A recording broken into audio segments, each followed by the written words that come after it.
This is 99% Invisible. I'm Roman Mars. In 1999, a nature documentary about wolves called Wolves came out in IMAX theaters. This alpha female is searching for a den site. It isn't merely a personal choice, for her decision will determine the disposition of the pack. The film documents the reintroduction of wolves across the western United States. That's producer Emmett Fitzgerald. And it has everything you want in a nature documentary. Sweeping landscapes, a narrator with a rugged yet soothing voice. A potential prey. And best of all, wolf puppies. The film was designed to combat the misinformation campaigns of the ranching and hunting lobbies, which portray wolves typically as vicious killers, fit only for elimination. That's Chris Palmer, one of the film's producers. He and his team wanted to rehabilitate the wolf's image by showcasing the relationships within a pack. Rather than just a bunch of scenes of wolves ripping caribou to shreds, they wanted to show the animals working together to raise a litter of pups. Our goal was to show close-ups of a wolf pack interacting in complex, subtle ways. But filming the intimate lives of wild wolves is virtually impossible because they do not tolerate the presence of people. Still, they filmed inside a wolf's den, and in the finished movie, viewers are led into this private moment as wolf pups cozy up against their mother's belly. Because newborn pups have no way to regulate their own temperature, their mother's body heat is the only thing that keeps them warm. When the film came out, Palmer went to some screenings where audience members could ask questions. And after one screening, someone in the audience asked me, how did you film the amazing shot of the mother wolf in its den? Palmer's heart sank, because the truth about that intimate scene in the wolf den wasn't pretty. Cover your ears, innocent listeners. We rented captive wolves. The shots of the puppies in the den were not filmed in the wild. Instead, the film crew had gone to a game farm where the wolves were more used to humans and built an artificial den with cameras inside. I was suddenly staring starkly at an ethical dilemma for myself. Did I tell the truth and answer truthfully, therefore betraying our trade secrets in filmmaking? Or did I continue to lie and pretend that the captive wolves were wild when they weren't? Palmer decided to come clean. And when I did this, I could feel the audience's disappointment. And this moment was a bit of a turning point for him. Up to that point, I think I kind of assumed, well, why would they care?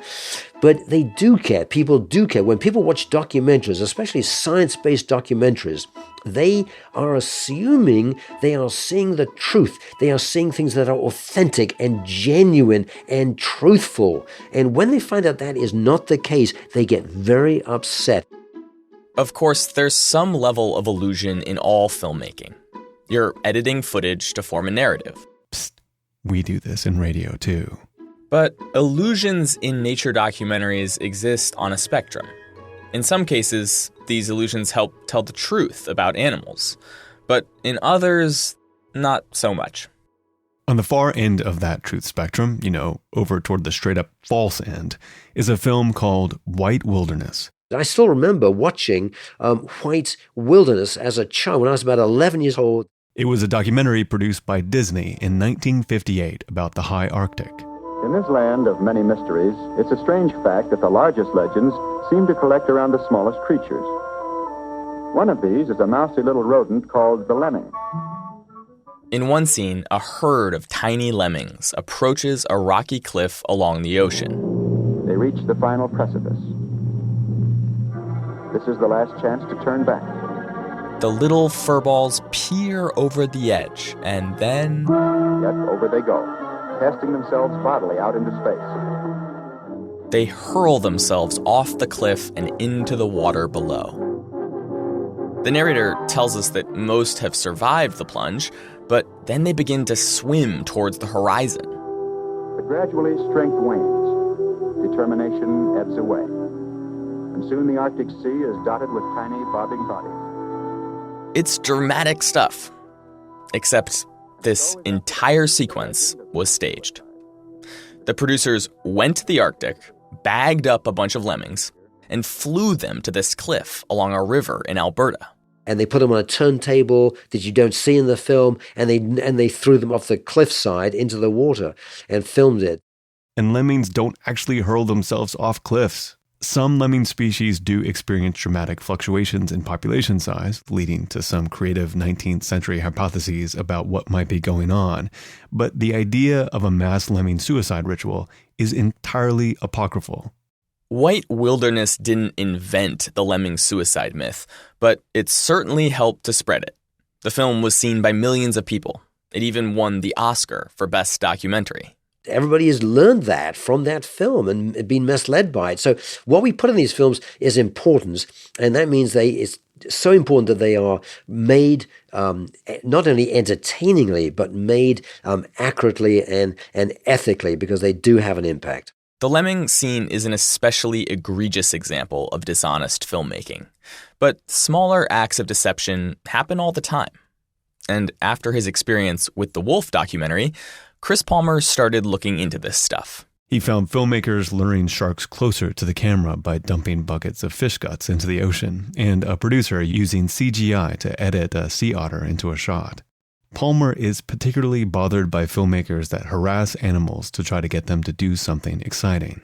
He thinks all this happens because of a race for ratings. And when you focus so much on ratings like that, you inevitably move towards programs that are highly sensational and overly dramatic.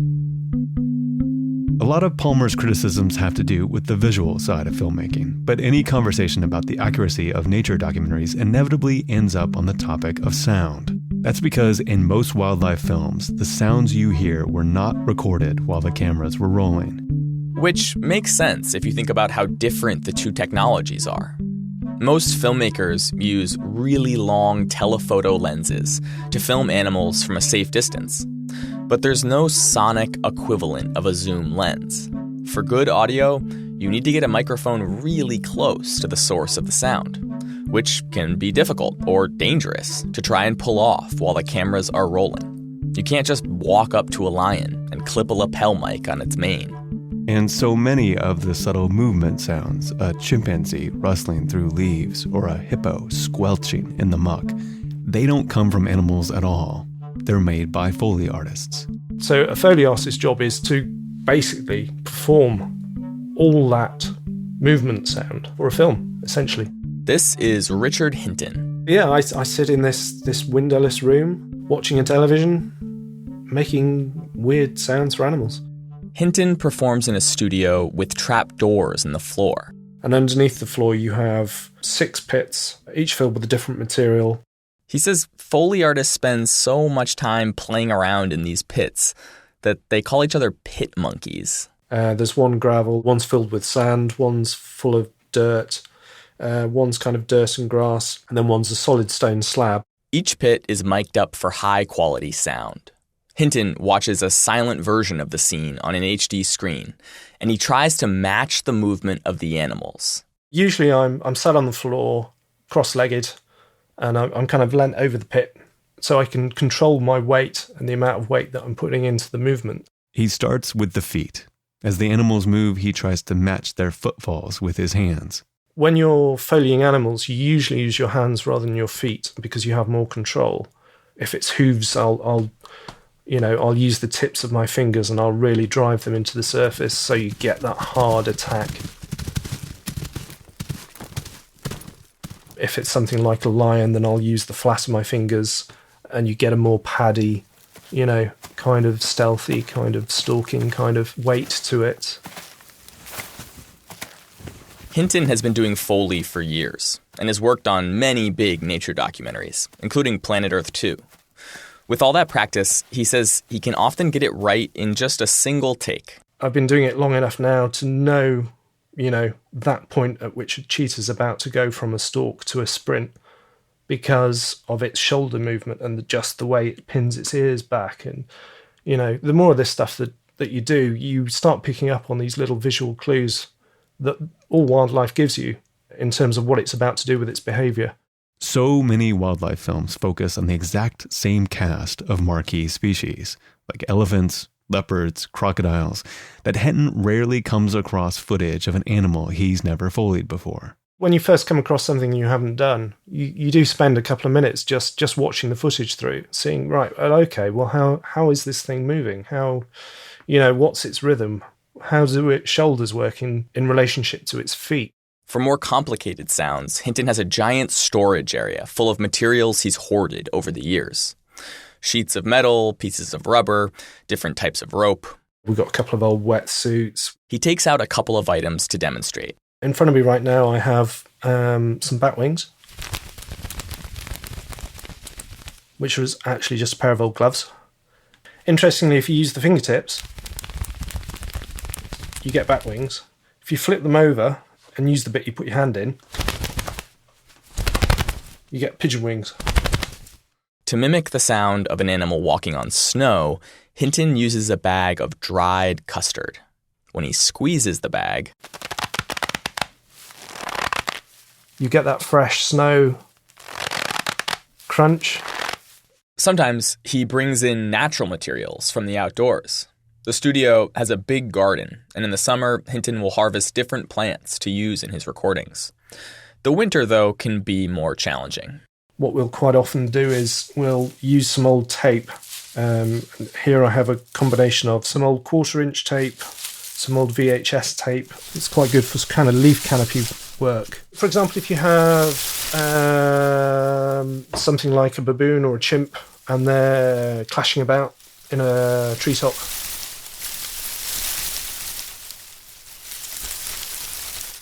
Foley artists share techniques with each other, and some tricks have become so ubiquitous that they've actually changed our understanding of the way nature sounds. I mean, this is the thing. We've been doing Foley on natural history for so long. What people actually are used to listening to is how we Foley stuff, which is kind of weird. So people expect what we do rather than what nature might actually do in real life. For example, elephant feet. We expect to hear a big, booming sound when a massive elephant foot hits the ground. But that's not what elephants actually sound like. If ever you talk to anybody that works around elephants, they will tell you that elephants make pretty much no sound at all when they walk, because the bottom sort of like section of their foot is just one big fatty cushion. So they're incredibly efficient at distributing their weight as they walk. But Hinton says that if you had no sound at all, it would just feel weird. It's very uncomfortable to see a foot the size of an elephant fill a screen and hit the floor and not hear a sound for it. Hinton tries to find a middle ground between accuracy and giving people the sound they expect. But he says the main goal of Foley is just to provide a little bit of that movement sound needed to help the film flow. Movement sounds are one thing, but then there's the distinctive vocal sounds that an animal makes. You know, a lion's roar or a cuckoo bird's cuckoo. Anything that you would term as a vocalization, i.e. a growl, a grunt, a scream, a roar, a bird call, it's all got to be as real as we can get it. But just because it's accurate doesn't mean that you're hearing the exact same individual animal that you're seeing on the screen. Unless you can see David Attenborough kneeling next to an orangutan, chances are the sounds that orangutan is making come from a different orangutan altogether. Many sound studios have massive, carefully cataloged libraries of animal recordings that sound editors will use to match the specific behaviors seen on screen. And sometimes filmmakers will hire sound recordists to go out and find sounds to fit their film. Recordists like Chris Watson. My name's Chris Watson, and I'm a sound recordist. Watson usually gets a storyboard from the filmmakers, and it's his job to go and find sounds that match different scenes. If he's working on a lion sequence, Watson will find a pride he wants to record and carefully study their movements. And then realizing, when they're off hunting or when they've gone to another location, you then go and rig your microphones close by where you saw them. I use very long cables, and I conceal or disguise microphones near the source of the sound. Then Watson climbs into a hiding place, a safe distance away, and waits. It might take you 2 days, but then eventually that pride, 3 or 4 females and 9, 10, a dozen cubs will come back to that place and just lay down right in front of your microphones and start vocalizing. Watson takes big predators like these very seriously, and he has all kinds of techniques for getting close-up sound without getting too close. He once used a really long boom to get his microphone near a cheetah resting beneath a tree. And I, over about an hour, very slowly lowered the boom down to within about 3 feet of this animal's head. And then I recorded this remarkable close-up purring sound, which wasn't even audible where we were 10, 12 yards away.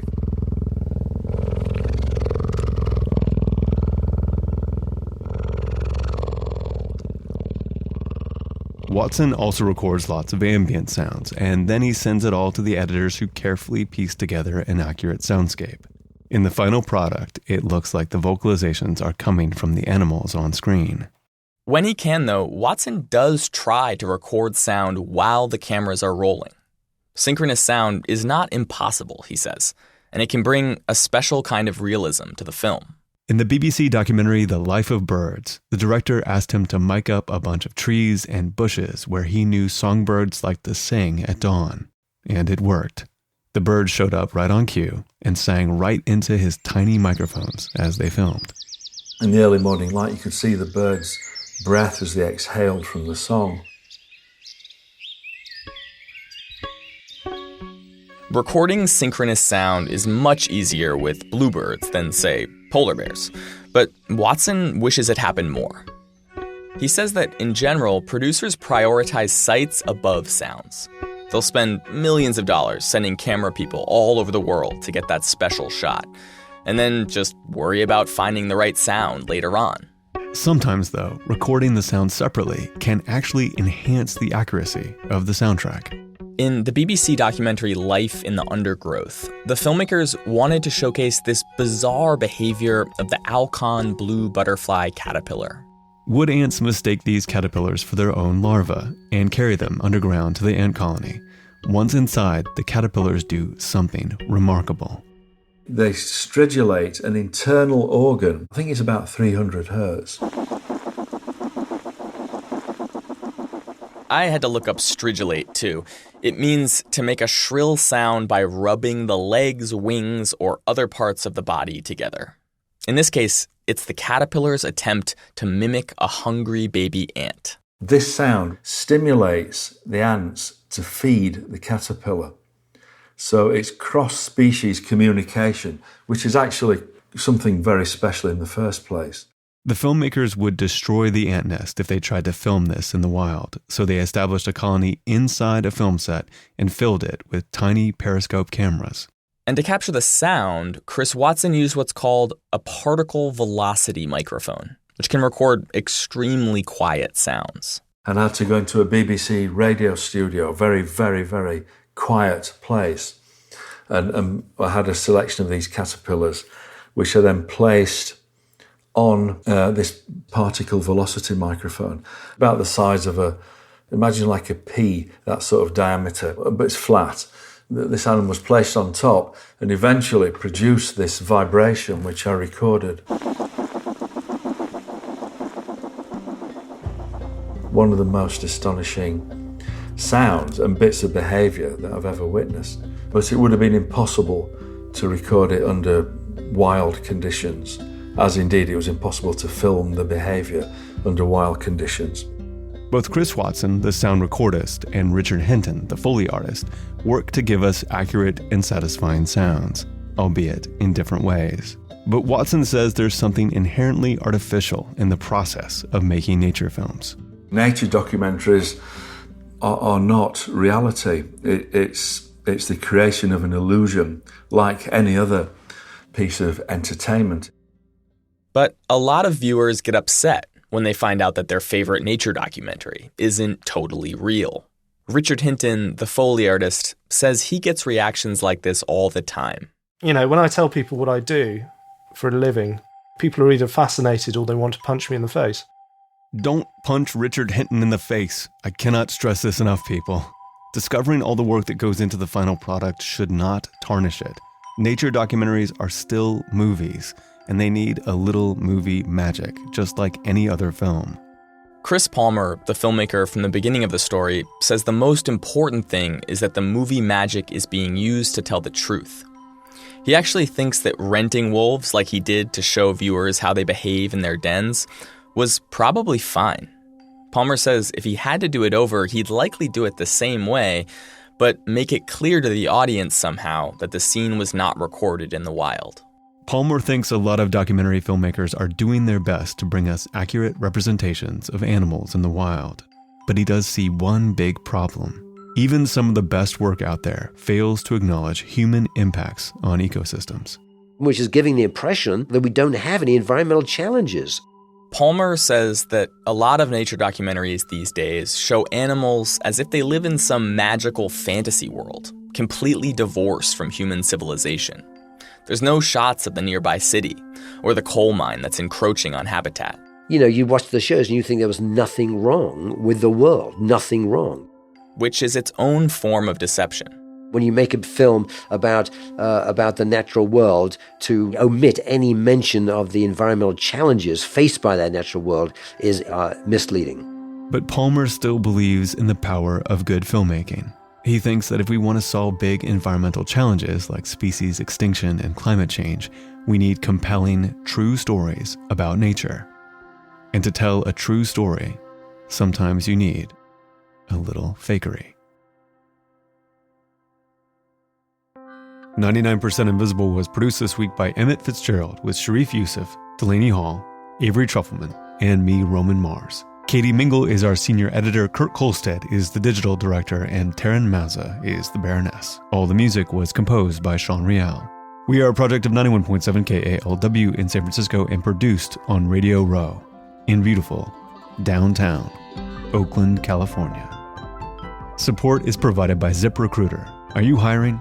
When you're hiring, it can feel like a full-time job, but ZipRecruiter is here to help.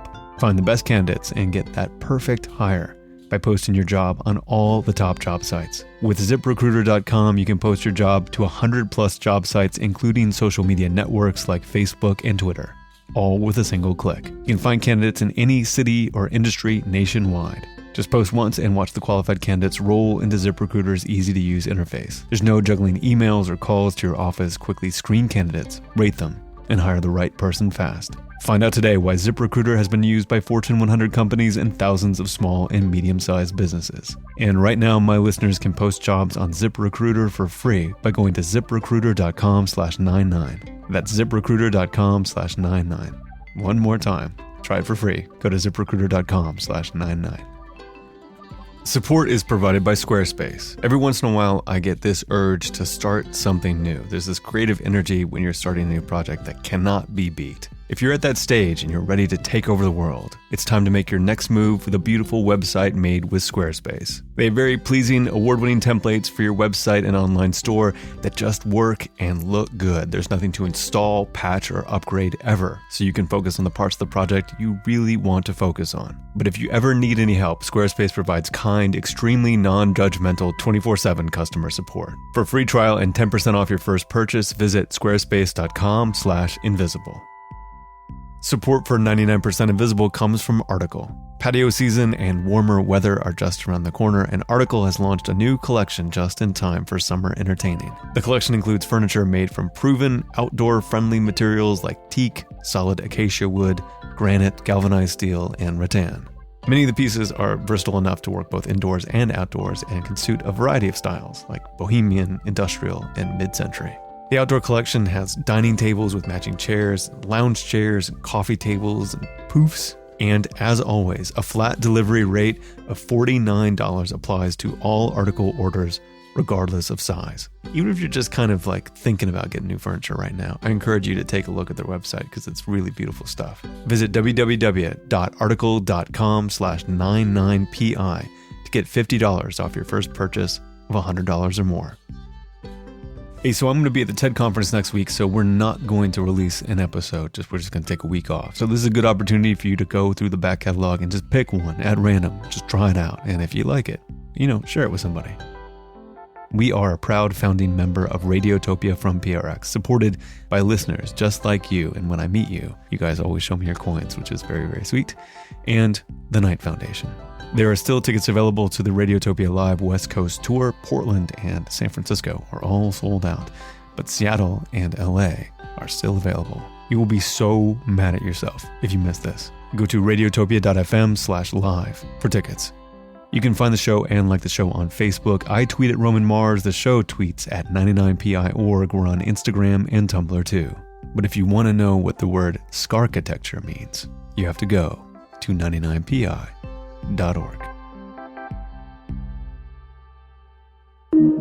Radiotopia.